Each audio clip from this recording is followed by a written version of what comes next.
Randy the Man Harrington. Wow, I've got to commend you on that intro. That was brilliant. You did your homework there, mister. Yes, I did. I was like, well, you know what? I'm going to find some stuff on him. I loved it. That was great. Well, it's good to have you on the show. Thank you, Randy, for coming on. My pleasure, man. I've been friends of people that you know for a long, long time, and it's about time that we had a sit-down conversation. Oh, I know. So, without further ado, I want to welcome everybody on the show. We've got some live listeners in there now. So far, let's see. We got Tennessee Cherokee. We have Mick Siphon. We have Gary Kendrick. We got Pete Wilson. And they're still coming in there, but that's just the ones I see in the chat. So hopefully Mick will be able to write you some questions, because he said that he was going to have to watch it later, but hopefully he'll put something in there. But anyway, yeah, glad to have you, Randy. How are things in Kansas? Well, things are good. Spring has finally arrived and work is picking up. So hopefully I can still have time to do some squatching, every other weekend. But that's pretty much the schedule when things get tight around here in the work summer. Oh, I bet. So I'll start putting some of these up. You might recognize some of these people. Let's see. You might know this guy, Pete Wilson. Oh, yeah, I know Pete. How can I see the chat? I don't know. You're not able to see it. I'm not touching any buttons, because a lot of times Mark Roberts. I'll touch a button and it'll send me down the road. Yeah, I'll put them up on the screen every now and then. I think you can see them when I put them up. Yes. Okay. Well, we will get right to it. I will start off, Randy, by asking you to tell us a little bit about yourself and what actually got you started in this. Well, when I was 13 years old, I read Roger Patterson's book, and once I saw that, and that was in my school library. So you got to understand, a 13-year-old curious about the world, curious about animals, curious about nature, reads that book, and I was completely gobsmacked that there could be these things. And when I read the book, I was 100% a believer, because it was told in stories of other people's experiences. So I was just a naive kid, and to me, it was very believable. So that was the beginning. And then in the 1997, I got on the fire department, and so I had to have a computer at home for all the work and things that we did that were computer related. So I got my first home computer at that time. And so at that moment, it was a done deal. I could look up Bigfoot stuff all over the world, and that's probably where you and I at least brushed shoulders for the first time, with BFF and all that kind of stuff. So that's where it all went from that point on, after I had my encounter in 2006. So yes, total immersion. I do. It's funny that you brought that up. The BFF forums, I think, is where everybody went. And I do remember seeing your name on there a lot, and remember some of the old characters that we don't see anymore. That brings some memories. Yeah, and I've always said, if you're the same person today that you were 20 years ago, then you've wasted 20 years of your life. Yeah, so right. So I had to come in contact with a lot of people. I had to learn about how people were. A lot of people show up with character flaws. A lot of people show up with, and I'm very abrasive. But so I've hit people the wrong way in my abrasiveness. But I try to be honest. I try to be sincere. And unfortunately, I've noticed that I've joined up with people in the past that their colors started showing and their masks fell off over time, and I saw some hoaxing and I saw some shenanigans, and so I've dismissed people in the past. And if I've offended anyone, I apologize. I'm just trying to move forward with my own research, and I try to be honest. And so let's just move forward. I agree with you 100%, Randy. You know, a lot of times when we get started in this, we kind of go with the flow, you know, and sometimes people can rub off on you. And sometimes you'll find out that you're picking up on like their personalities or their way. And you know, just like you, I think we learn over the years, especially if someone burns us, Oh, you yeah. know, burns that bridge or whatever. I'm currently working on some research right now. I'm not going to go into it until I finish it, but I'm currently working on some research now where I believe that many years ago I was told something that was totally inaccurate, and I rolled with it because I trusted the person, and that's going to turn around and bite me. That's a bitter pill to swallow. And unfortunately, I was with a big group back in 2006 to 2010 or 12, and you let a lot of things slide. I mean, I noticed that there were some irregularities in the truth, and that people were reporting things that maybe weren't true, and I maybe even turned a blind eye to a little bit of shenanigans and even possible hoaxing, and I let that slide, and I never felt good about that. So I eventually extricated myself from that whole group because of, from the top down, you know, things smell like a fish when Right. when there's, you know, you allow some hoaxing or some fake footprints and some things like that. And I can't do that. Couldn't do that anymore. And so I went alone. I was by myself. But I got to tell you, for the last 7 years, I've been involved with a gentleman named Shane Carpenter, who invited me to an area in southern Missouri.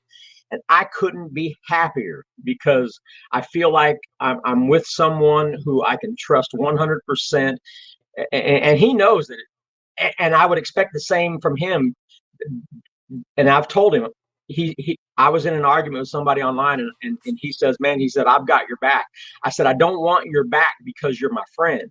I want I want you to have my back because I'm telling the truth. So Right.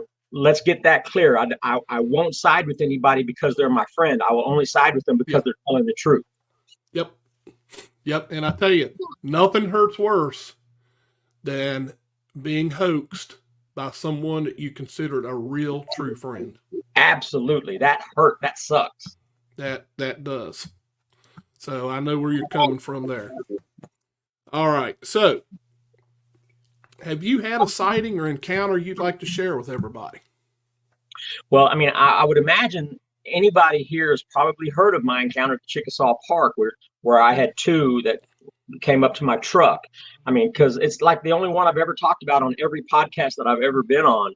So you should be able to find any kind of information on that. But that's the catalyst for me being so ate up with this, when I had an encounter like that, where I saw him within 10 foot of my truck, and a large male and a juvenile, a lot of details in what I saw that night, a lot of behaviors that I've taken with me over the years based on that encounter that night. So certainly I've had things happen since then. You know, I was with Shane with my thermal camera when he was able to walk out into the field where that little one was laying in the grass, and he got within 7 or 8 feet of that one. That was a fantastic, phenomenal encounter that had a really good follow-up investigation that covered everything that happened that night and previous. So yeah, and you know, so I've caught a lot of them on thermal out there at the 400. I had one at the edge of the creek while I was there by myself that I tried to walk out on, and it took off. So I've got the video of that on my YouTube. But yeah, it's been an incredible ride, and I'm still just as excited about it now as I was back then, because they seem to say just out of reach. They seem to be so intelligent that they're able to maneuver and use tactics and thought processes that keeps them just out of reach, and that's intriguing to me, and just I enjoy the process. And that's probably a good segue into this next question. You know, you mentioned how they seem to be intelligent. So do you think it's human or ape? Well, when I had my encounter at the Chickasaw Park, I was on the side of ape for so long because that's what it looked like, and because that's what it looked like, my mind that's the only place my mind could go, and so it took a long time after that, especially out at the 400, where we can really start seeing behaviors and the tactical movements and the way they position themselves to have one available to create a diversion if the other one needs the help. And that seems like so incredibly human like that I have to evolve myself into that camp now, where I don't see how I can think of them as anything else but some type of human. I mean, not human, of course, Yeah. but who knows? I mean, if they've evolved alongside of us over the eons, or are they one of those hominids that we know there were multiple hominids 100,000 years ago or earlier, that now we know 10, 12, or 15 of them. Can we possibly not be the only one that have survived out of that out of that cluster of hominids or hominids? I'm certainly not getting the scientific vernacular correct. So you don't have to correct me. I'm just saying that some type of hominid that has evolved alongside of us, maybe just as intelligent or maybe even more intelligent. Who knows? I just know that their physical structure is built for their environment, and quite intimidating. I haven't seen another large male like I did that first night. Thank goodness, because I'm not really ready for that. At the 400, we seem to only be dealing with the juveniles, even though on the outskirts of where the juveniles are interacting with us, Shane finds the 12-inch, and now they're 14-inch mama tracks. We haven't even seen her physically. We've only seen the juveniles. And Right. thank goodness, because they're only our size. And that's not as intimidating as if I would see a large male. I don't know if I really want to see another large male after that encounter that I had at Chickasaw Park. Yeah, I tell you, it's amazing. If anyone's never been out and experienced it, sitting in total darkness, sitting, and it doesn't matter if you're in the middle of a field, in the middle of the woods, all lights are out. You don't have nothing. You don't have a thermal. You don't have night vision. You just sit there. We've done that quite a few times. And there's nothing more chilling than hearing something large coming up to you very close, and you gotta wait. You can't pop lights. You just gotta wait it out.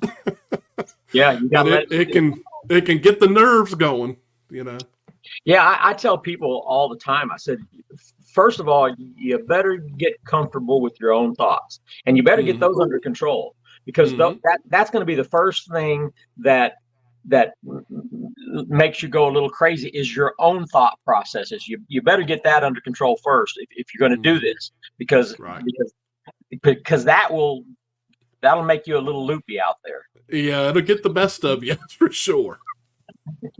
So Randy, what do you think? Go ahead.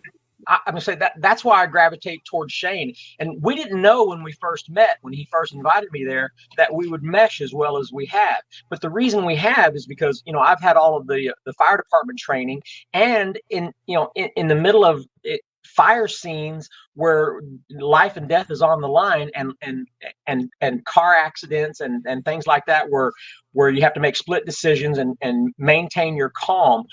That's the same thing I bring with me into the Bigfoot world out there when things get intense and exciting and scary all at the same time. Being in control of your own emotions and being in control, knowing that here's the standard operating procedures that we've worked on and we've thought about. So we're going to follow through with these procedures no matter what's happening around me. Shane brings that with him too, because of all of his martial arts training, and where you have to control your fear and anger and discipline, self-discipline, all of these things. So he and I mesh like a glove, hand in glove. And I think that's why it works so well for him and myself. Yeah, absolutely. And you got to, you got to continue to do what works. Whatever's working, it's in your scope of things to do. You got to keep doing it to keep getting repeated results. And it starts with self-control.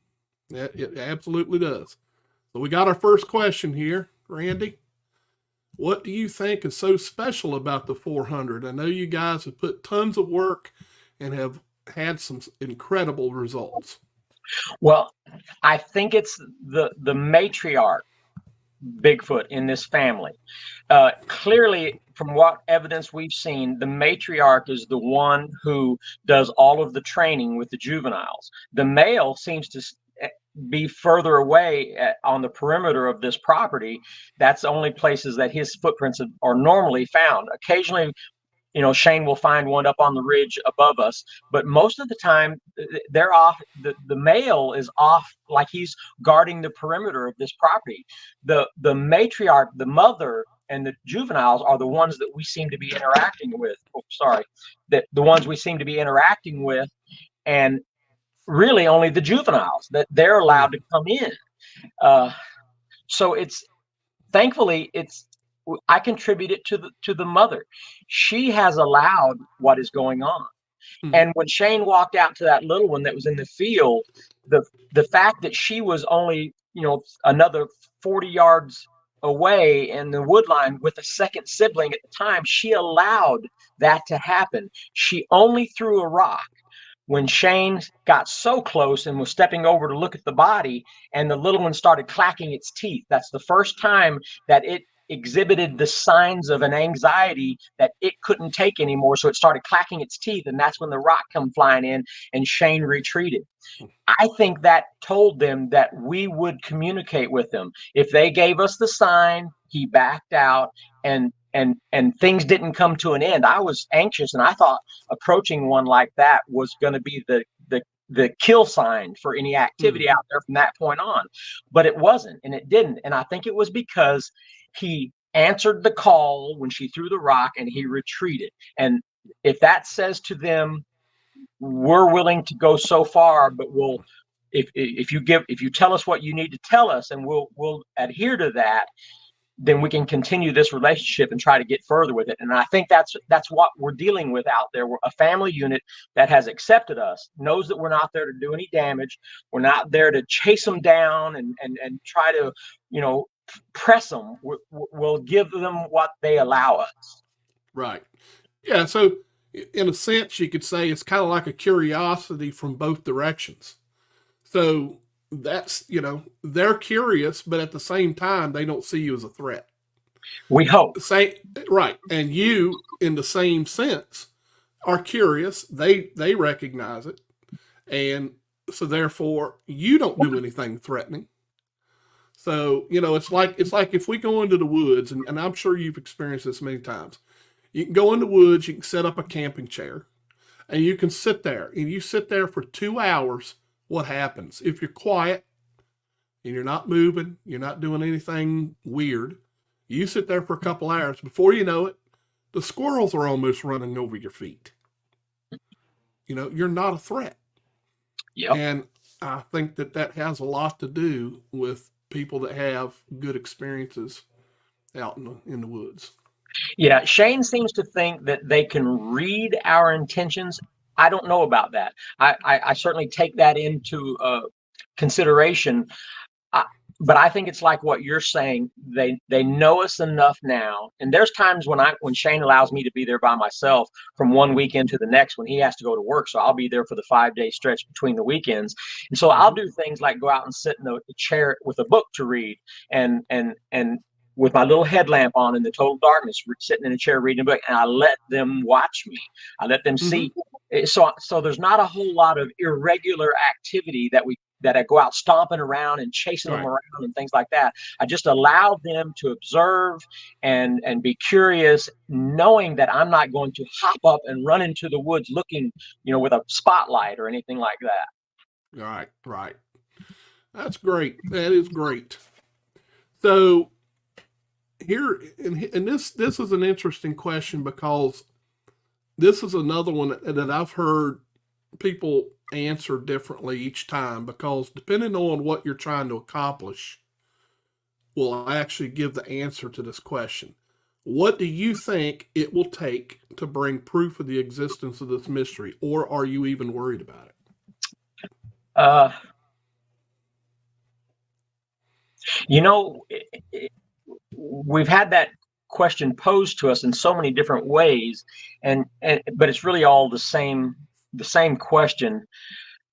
I think that's why I'm always willing to spend a little extra money on new technology. And so I recently, this past year, spent $12,000, a little over $12,000 on a thermal drone. I believe that's the next step, because I don't think when a helicopter flies overhead that it worries them too much because it's up in the sky. When an airplane flies overhead, I don't think they try to evade a plane flying overhead. So I think a drone, especially a little bit of a high dollar drone, means I can be up 500, 600, 700 feet up and zoom in with thermal. So I think that's as long as you let technology dictate, I think that will be maybe the possible proof. If I can get them to move out into the opening in a group, or interact as a group and not be aware that the drone is observing, I think that might be the next step, and that could be what proves it most of all. Because if we see one tear across the field running about 40 miles an hour and jumps a 30-foot creek, and I catch that on a thermal drone video, it's going to be hard to refute something like that. But we're waiting for something like that to happen. Right. Yeah, I've always been encouraged by the drones. You know, when they first came out, of course, no one was really using thermal on them, but now you're starting to see a little bit more of that. I know there's a couple shows that have shown it, a couple of the shows that people don't trust, but at the same point, it's a good idea. What do you think about LiDAR? There was a show that used LiDAR. I don't know. I mean, I know that from what I see on some of the YouTube, they're using the LiDAR down in the Amazon to show what's underneath the foliage, and you see all the structures of a society that had been down there before it got overran by the jungle. So I think certainly LiDAR is a new technology that has potential. I'm not quite sure how that's going to work with an animal that's running around under the foliage. Can it capture something singular, or is it just more like for the geological formations? I need to see more before I can make an educated decision on that. Yeah, I agree. I think it's a new technology, so it's going to be a work in progress, I think, for a little while to see if there's a way to perfect it into this. So what is one thing you want everyone to know about Randy Harrington? That because I've got some OCD tendencies, that I come across as brash, and sometimes that's offensive. I get one track mind on things, and I expect certain things around. Thank goodness Shane can see through my OCD, and so he lets a lot of the things that I say wash off his back like water off a duck's back. But other people are sometimes quite offended with how narrow-minded and focused I am, and sometimes that comes across as being offensive. I hope people who know me know that I do love them. I love them as people, but sometimes my communication skills are very sometimes offensive. Yeah, good to know. So let's see. So we've already answered this.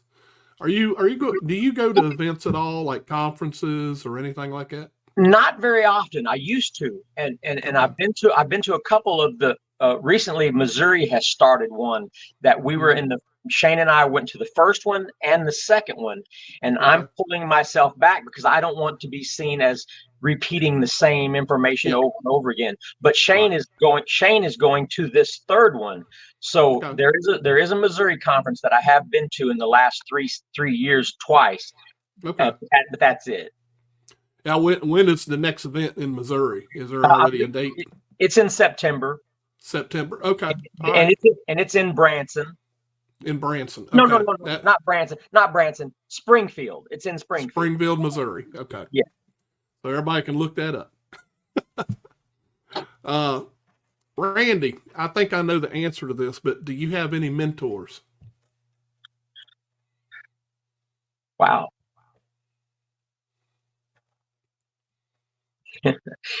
My first mentor has passed away, and his name was Keith Perry. And I joined him in some places in the Kiamichi Mountains when I first started experiencing things, and he taught me a lot, and I appreciated that from him. And I would not have had the encounter that I had at the Chickasaw Park if it was not for his experiences there. And he put me at the campsite where I had my encounter with those two. And he lived in Paul's Valley at the time, which was north of the park there. So I would say he was a mentor, but he's no longer with us. And any other mentor that I have is just anything that I've read from people that I think I can trust, but I haven't spent much time with. So that's about all I can give you on that. Nice. All right, so we're already halfway through the hour. So everybody knows what that means. We're going to play some songs about Randy Harrington. All right, so this first song is a kind of like a mix of country and blues. So let's see what everybody thinks about this one. Randy Harrington, curious man, with a cowboy hat and a big old plan. He heard a rumor, a tale so tall, searching for Bigfoot, gonna find him, y'all. Drove down the 400 in Missouri, his camera and a heart full of fury. Through the dense forest he carefully tread, whispered to himself, I'll find him or I'm dead. The sun was setting, casting shadows long. Randy's heart beating, his hope was strong. He heard a rustle, a sound so bizarre, his eyes wide open, scanning near and far.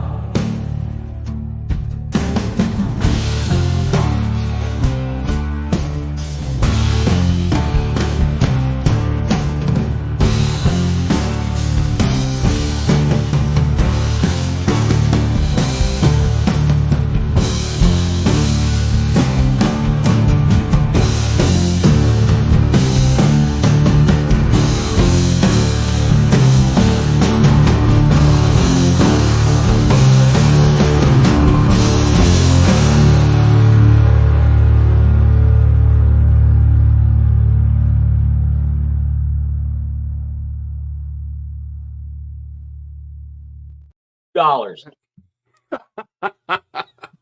Put it on my phone.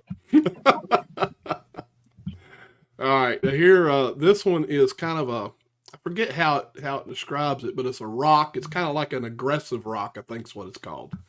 So let's check this one out.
Woo! Oh, For a split second, it was 35 years ago in the 80s, and I was cruising down Main Street, cranking that up with my elbow out the window, looking at the girls pulling through the parking lot. I wasn't the only one that used to cruise. Huh? Right. Oh, that was awesome. Yeah, I remember them days, cruising in my 67 Chevelle. Them were the days, man. Yeah. Hardly any worries.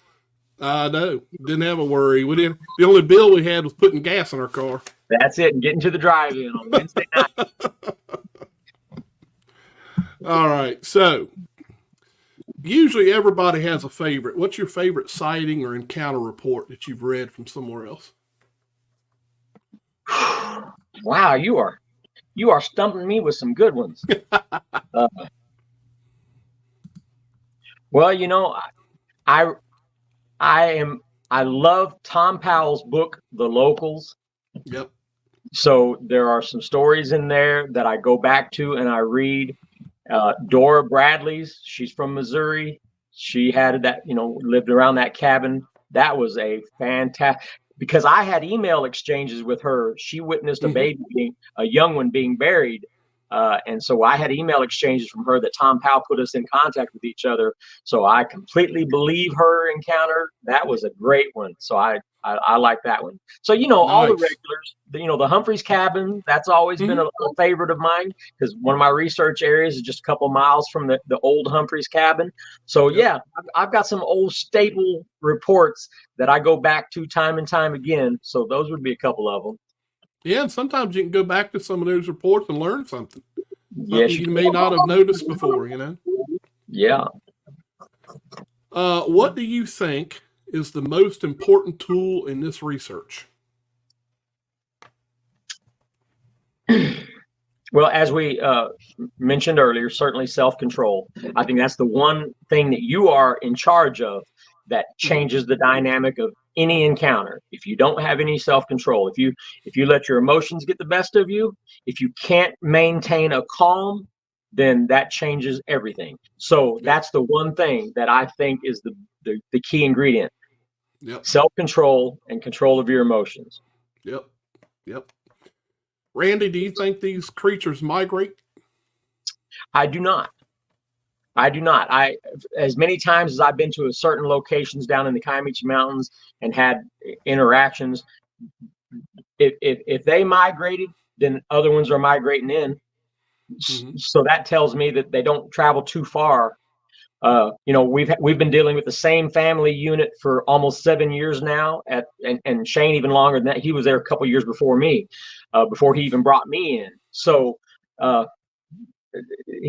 he has found patterns of a 2 or 3 week pattern where for 2 weeks they'll be gone and a week they'll be back. So it tells us that there's a big loop that they may be traveling in. So small patterns doesn't make a migratory pattern, but yeah. So I'm not quite sure I can buy into migratory patterns following herds of animals and things like that. Their food products are too diverse to need to follow like herds of animals or things like that. I think they're just fine changing their eating patterns to whatever's available within their living areas. Yeah. Yep, I would agree with that. What do you think about stick structures and tree formations? Are they Bigfoot related? I'm sure. I am absolutely certain that there are some, but it's too open to not only confusion, but interpretation.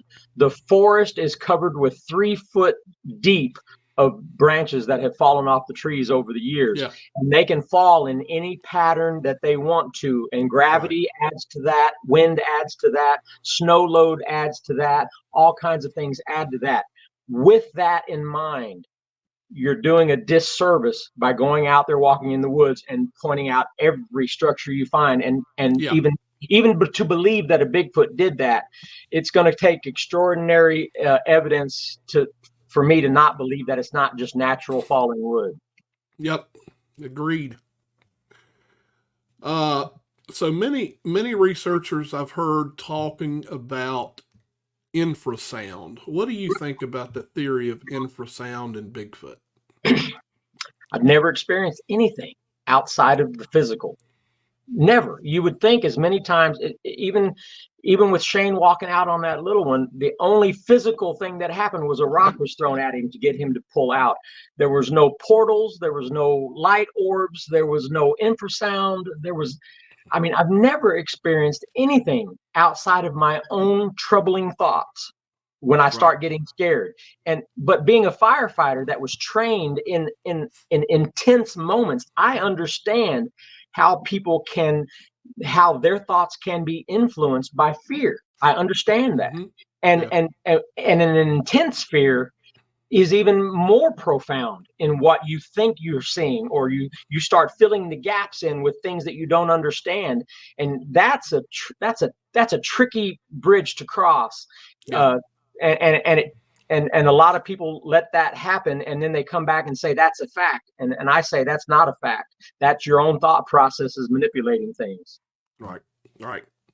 Yeah, and it actually brings up a good point. So you guys have been researching that area of the 400 for many, many years.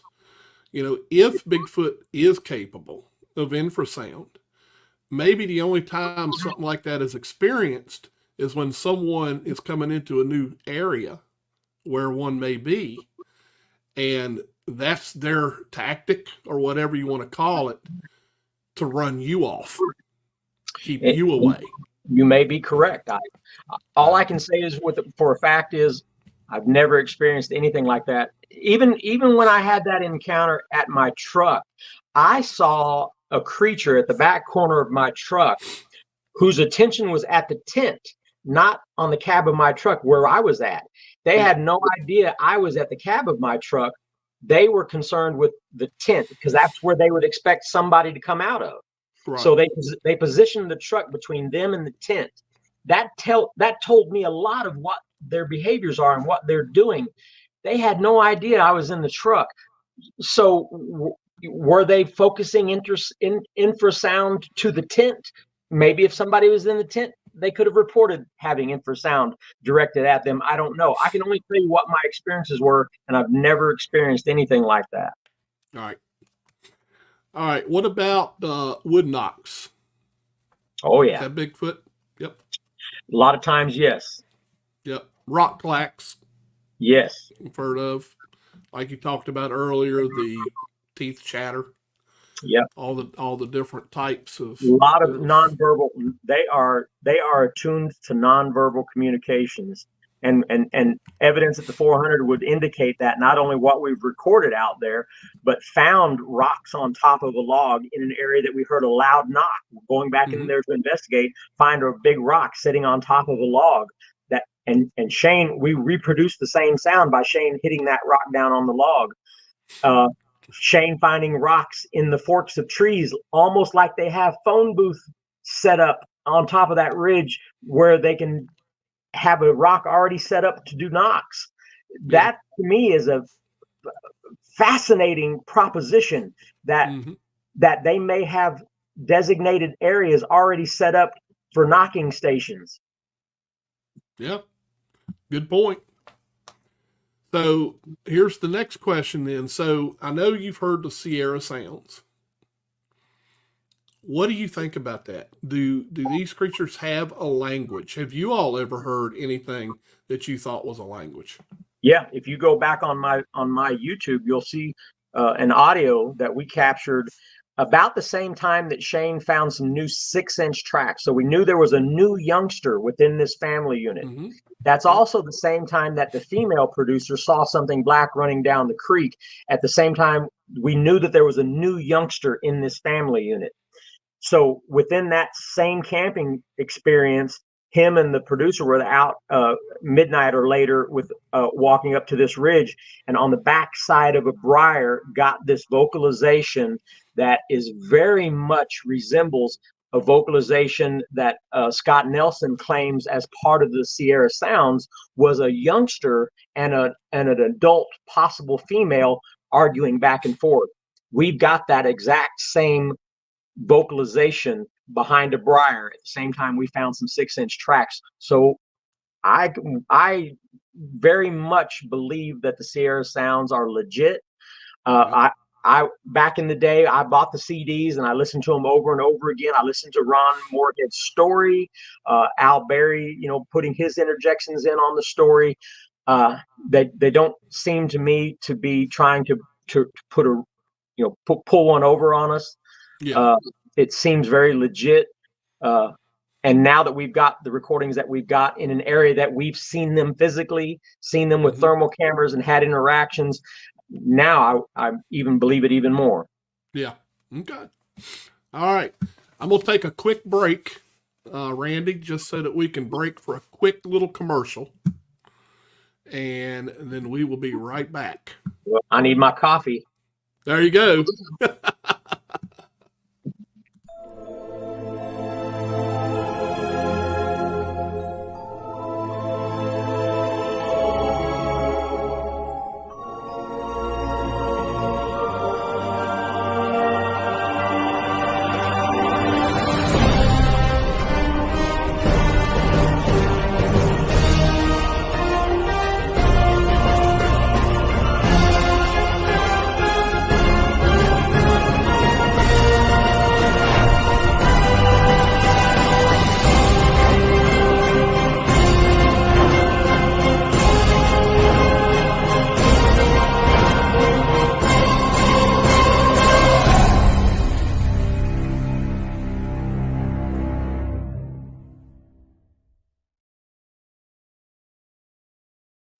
All right, so there you go, folks. September 6th and 7th will be the Pennsylvania Bigfoot Camping Adventure.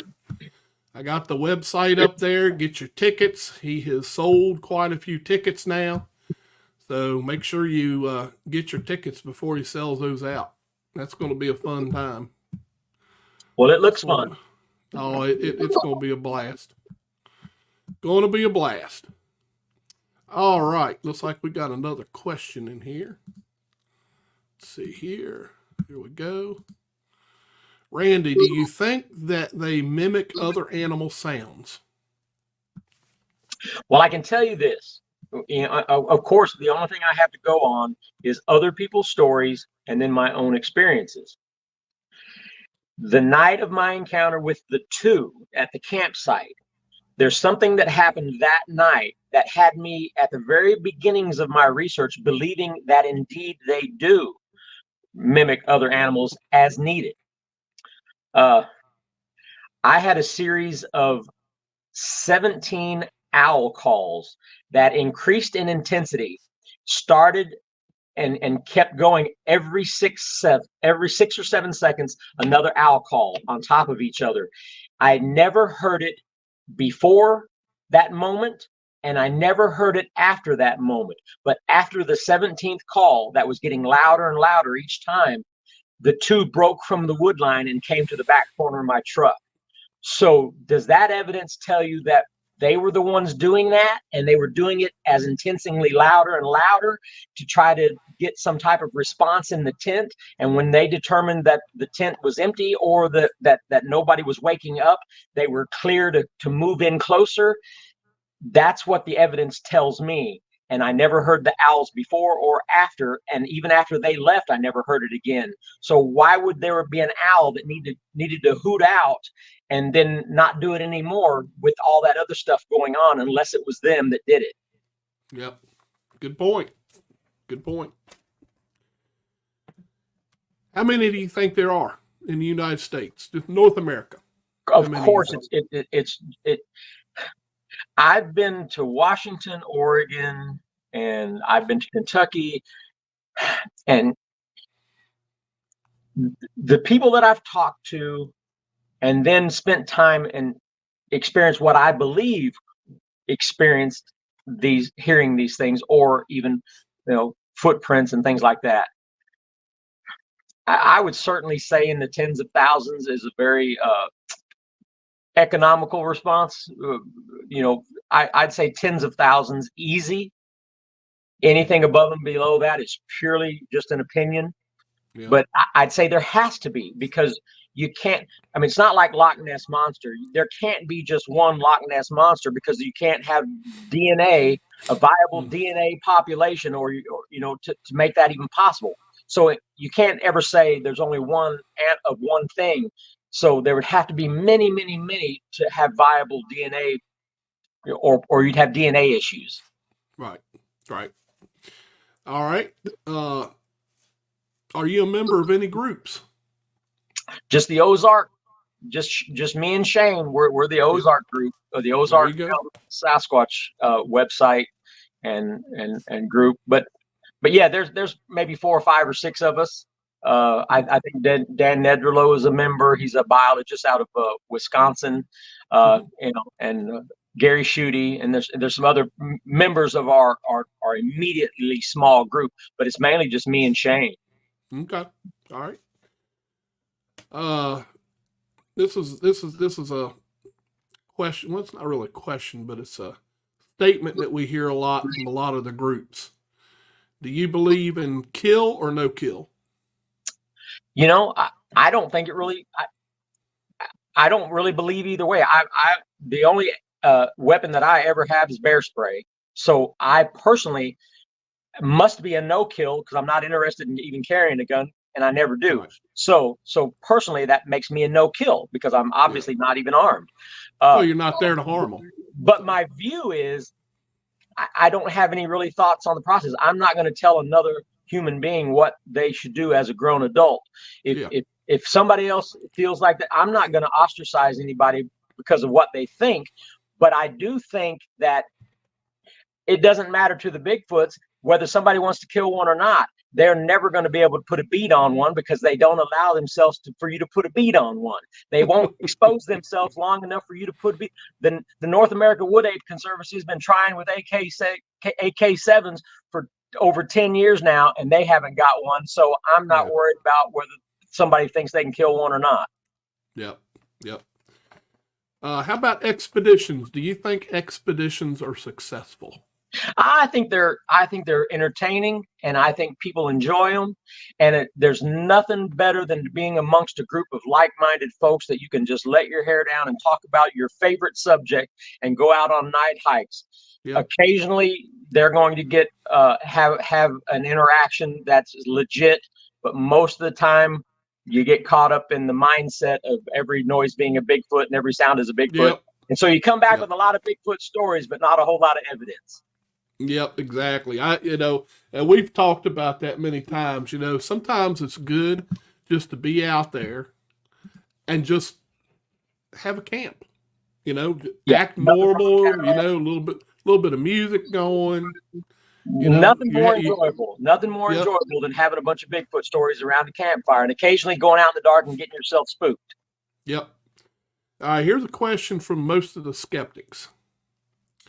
Why are there no bones found? Good question. I can only tell you that I've seen them. Why we don't have bones, I can speculate all day long, and it won't matter a thing. It won't make any change. I don't know. It's either obvious that the bones get scattered, or the bones are being buried, or who knows? I mean, I have no idea. It's a good question. I don't understand it myself, especially since I've seen them with my own eyes. Mm-hmm. That's a hard one to wrap a good solid answer around. Yeah. Do you think a discovery, I guess, proof or fact, do you think that's going to happen in our lifetime? Boy, there are times that I think it will, especially when, I've watched Shane be within 7 feet of one, but I don't know, man. I don't know.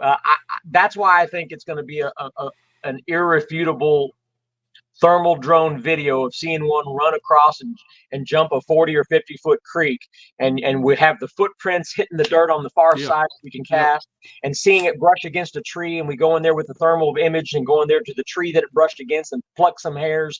It's going to take multi-layers of evidence within the same thing, like a video of a drone that shows where it's at, and you can get all this evidence on top of that might put together an irrefutable package that's going to be hard to refute. But other than, having a body on the front end of a diesel truck that hits one by accident in the Pacific Northwest, I don't know. Yep. All right. So you've been to the 400 for many years. So you know that there's a living population of them there. So where exactly do you think they live? Do you think they make nests on the surface? Do you think they go underground? Are there caverns there? Where do you think they live? My belief system from all that I've had happen in all of these different locations ties into the fact that they have so many nonverbal communications with the rock clacking and the tree knocks. Those are for reasons unknown. But that tells me that they're opportunistic nappers, that they're out in the open, they sleep where they need to. A sentinel stays alert, lets them know by using tree knocks, pay attention, somebody's in our area. We don't find any nesting systems. We do find possible hunting blind type things, and maybe burrow up into some briar thicket type things for maybe some youngsters once or twice. But other than that, I don't think they're dumb enough to use caves. First of all, people have unrealistic expectations of what caves look like.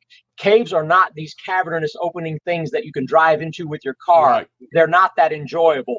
Most of them, you have to get down on your belly and slither through rocks and mud to even find an opening big enough. That's what most caves look like. They are not going to be dumb enough to get themselves caught into a cave that they can't get out of. Yep. And so that just doesn't make sense to me. Mm-hmm. People have unrealistic expectations of what caves look like. Yeah, and they're not going to get caught in places. They're too smart for that. So the nonverbal communications tell me that most of the time, the things that they need from us is distance. Whatever distance that is what distance they're going to remain comfortable at, whether that's 100 yards or 50 yards, whatever distance they think that if they get discovered, they can still safely escape. That's their comfort level. So nonverbal communications tell me that they're opportunistic nappers wherever they need to nap. Yep. All right. So if someone wants to learn a little bit more about your research or Shane's research or what y'all are doing together, where's the best place for them to find that? The Sensible Bigfoot Project is about a 2-year YouTube that I've been working on and just trying to put out good quality product, about being logical about what's going on. But that's the Sensible Bigfoot Project, and I run that. But Shane and I are part of the Ozark Mountain website. It's being put together, Ozark Mountain Bigfoot or Sasquatch, and it's a website being put together by Gary Schutte. And we've got John Morley, a biologist from Texas, that's involved with us, and the footprints for the 7-year study of footprint growth. Not very many people have the evidence that shows the same footprints getting bigger each year until it becomes an adult footprint, and then they leave the family and are now replaced with younger siblings. And so we're having that kind of longevity with this family unit. That fortunately we also have mud flats that we keep finding their prints in these mud flats. That's how we're getting so lucky with that type of evidence. Not very many people have that, but that's what you're going to get from us, is just fact-based, data-based evidence. Yep. And that brings up another point, because, especially for people that may be listening to these shows, there's a lot of podcasts out there about this subject. So for all the new ones that are coming in here, when we say new ones, we're talking about people who are maybe enthusiasts or people that are just interested in the subject and maybe thinking about going out and doing their own research. Here's a question that I know you can answer for them. Are they going to go out tomorrow into the woods and have an encounter? They might. That's hard to say. There have been people that have got struck by lightning the first night they've ever gone out there. So it's not off the table. But I can tell you, I had my first sighting. We caught one on video in 2005, and I started in earnest in 2003. So it took till the fall of 2005 to catch the Ridgewalker video that after MK Davis blew it up and looked at it and saw that the figure was completely reddish brown, it indeed was a Bigfoot in the Kiamichis, but it took me from 2003 till the fall of 2005 to even catch one on video in the fluke of a moment. And then it was in 2006 when I had my encounter. So it was a full 3 years after I was out there almost every weekend before I had a visual. So it's not easy, folks. Yeah, and there's going to be more times that you're out there and get nothing. Oh yeah, you better be comfortable with being alone. Again, it's that habitual thing. It's that continuing to go out. Don't get discouraged. Yeah, it's a numbers game. Yeah, exactly. And that's what I wanted to just bring up, that people think they're going to go on an expedition and, don't work that way. Not always. Well, Randy, can you believe it's already been a full hour? Man, it flies by when two buddies are just having a good conversation. It flies by. I want to thank you for coming on the show. I know everybody enjoyed it. And of course, it'll be in the archive, so people check it out that didn't get to watch live. But you never know, we may welcome you to come on back again, especially if you get some really good stuff. We definitely will want to see that. So I want to thank you for being on the show. Well, I appreciate all you're putting into it, buddy, and providing a format like this where people can tell what they can and share what they can. That's important. Yep. All right, Randy, do you mind holding on while I close out the show and then I'll come back? You bet. All right, be right back. Everyone in the chat room, everybody listening live, all those listening in the archives, we certainly appreciate you being here. We wouldn't have a show if it wasn't for you listeners and you viewers. Yep, into the 400. So we thank you guys, and we will see you next Monday night. And be ready. I'm going to be putting up the next guest probably here within the next couple days. You won't want to miss it. But we will see y'all next Monday night, 9 p.m. Eastern. Good night, everybody.